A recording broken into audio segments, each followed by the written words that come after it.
આમ આદમી પાર્ટીની પત્રકાર પરિષદમાં આપ સૌ પત્રકાર બંધુઓનું સ્વાગત છે. મિત્રો, છેલ્લા 4-5 દિવસથી દ્વારકા જિલ્લાના વિવિધ ગામોની મુલાકાત લીધી છે. ખેતરોમાં ખેડૂતોને મળ્યો છું ત્યારે 3-4 વસ્તુઓ સામે આવી છે.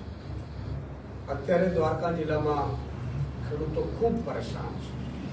ખંભાળિયા, ઓખા મંડળ, કલ્યાણપુર અને ભાણવડ આ ચારેય તાલુકાઓમાં વરસાદ થયો નથી. તમે જુઓ, જે રીતે સરકારી આંકડા છે એ પ્રમાણે ઓખા મંડળમાં માત્ર 15 મીમી વરસાદ છે, ત્યારે ખંભાળિયામાં 90 મીમી, કલ્યાણપુરમાં 31 મીમી અને ભાણવડમાં 74 મીમીની આસપાસ. એટલે ખેડૂતોના ખેતરોમાં જઈને પણ મેં ચેક કર્યું છે કે દુષ્કાળગ્રસ્ત જ્યારે જાહેર કરવાનું હોય ત્યારે એના નોર્મ્સ પ્રમાણે એક તો વરસાદ ઓછો હોવો જોઈએ, સાથે સાથે પાકને નુકસાન હોવું જોઈએ અને જમીનમાં ભેજ ઓછો હોય. આના સહિત કેટલીક બાબતો જે દુષ્કાળગ્રસ્ત જાહેર કરવા માટેના નોર્મ્સ હોય છે સરકારના, એ પ્રમાણે મેં ભાણવડ તાલુકામાં, કલ્યાણપુર તાલુકાના કેટલાક ગામોમાં, ખંભાળિયા તાલુકાના ગામોમાં, આ બધામાં મેં જાતે વિઝિટ કરી અને જોયું છે કે 4 થી 6% માત્ર વરસાદ થયું છે.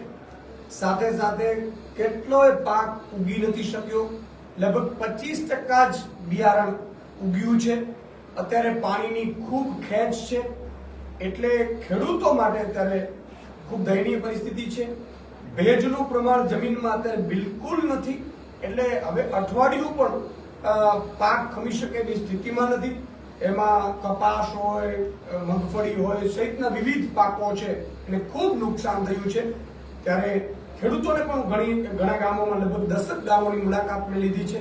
અમારી સાથે અમારા જિલ્લા પ્રમુખ રામજીભાઈ પરમાર પણ હતા અને ખેડૂતો પણ આજે રામજીભાઈ પરમાર અને આગેવાનીમાં ખેડૂતો ભેગા થયા હતા અને ખેડૂતોએ પણ માંગ કરી છે. જ્યારે અમે પણ 4 માંગો અત્યારે હું કરી રહ્યો છું માનનીય મુખ્યમંત્રીશ્રી, માનનીય કૃષિ મંત્રીશ્રીને, કે નોર્મ્સ પ્રમાણે દ્વારકા જિલ્લાને દુષ્કાળગ્રસ્ત તુરંત જાહેર કરવામાં આવે. બીજું કે અત્યારે પશુપાલન માટે કોઈ ઘાસચારો નથી, અત્યારે પશુ ચરી શકે એટલું ચારણ પણ નથી થયું, તો તુરંત જામનગર જિલ્લામાં વરસાદ સારો છે છતાં પણ સારી વાત છે, ઘાસચારો શરૂ થયો છે, જ્યારે દ્વયભૂમિ દ્વારકા જિલ્લામાં હજી સુધી કરવામાં આવ્યું નથી. તો ઘાસચારો છે એ વિના મૂલ્યે શરૂ કરવામાં આવે. સાથે સાથે અત્યારે નર્મદા યોજનામાં તમે જુઓ, નર્મદા ડેમમાં તો 132 મીટર ઉપર નર્મદા ડેમ અત્યારે પાણી વહી રહ્યું છે. 138 હમણાં મધ્યપ્રદેશથી વરસાદ થશે તો ત્યાં ઓવરફ્લો થશે, તો અત્યારે તો પાણી સંગ્રહ પડી રહ્યું છે. તો તુરંત નર્મદાનું પાણી સૌની યોજના મારફતે, અને સૌની યોજનાનું પાણી સૌ વિવિધ જે ડેમો છે એમાં કેટલાક ડેમો છે, સાની ડેમ છે, ઘી ડેમ છે, વર્તુ 2 ડેમ છે, ગઢકી ડેમ છે, સેડાભારતી ડેમ છે, વેરાડી 1 અને 2 ડેમ છે, કરોડનાળ સિંચાઈ યોજના છે, સિંહણ નાની સિંચાઈ યોજના છે સહિતની તમામ જે નાની સિંચાઈ યોજનાની ડેમો છે એમાં સૌની યોજનાનું પાણી 24 કલાકની અંદર છોડવામાં આવે એવી અમારી માંગ છે. તો આ 4 માંગોને લઈને હું માનનીય મુખ્યમંત્રી, માનનીય કૃષિ મંત્રીશ્રીને વિનંતી કરું છું કે તુરંત આ 4 માંગ પૂરી કરવામાં આવે. બીજું કે મેં કેટલાય ખેડૂતોને મળ્યો છું. ખેડૂતોમાં અત્યારે, કારણ કે બિયારણ છે એ લગભગ ફેલ થઈ ગયું છે, એને હવે ઉપજ આવશે એવું લાગતું પણ નથી, તો બેંકોના દેવા પણ ખેડૂતોના માફ થાય એવી અમારી માંગ છે. કારણ કે અત્યારે ખેડૂતો, દેવભૂમિ દ્વારકાના ખેડૂતો ખૂબ ચિંતાતુર છે.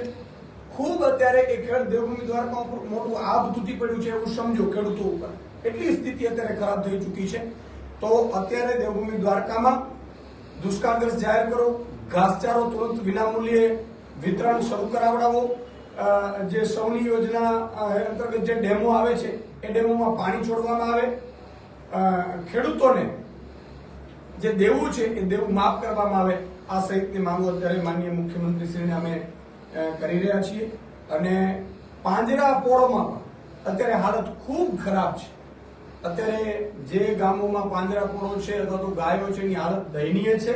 તો તુરંત ઘાસચારાની વ્યવસ્થા, લીલાની વ્યવસ્થા પાંજરાપોળમાં પણ સરકાર તરફથી કરવામાં આવે એવી અમારી માંગ છે.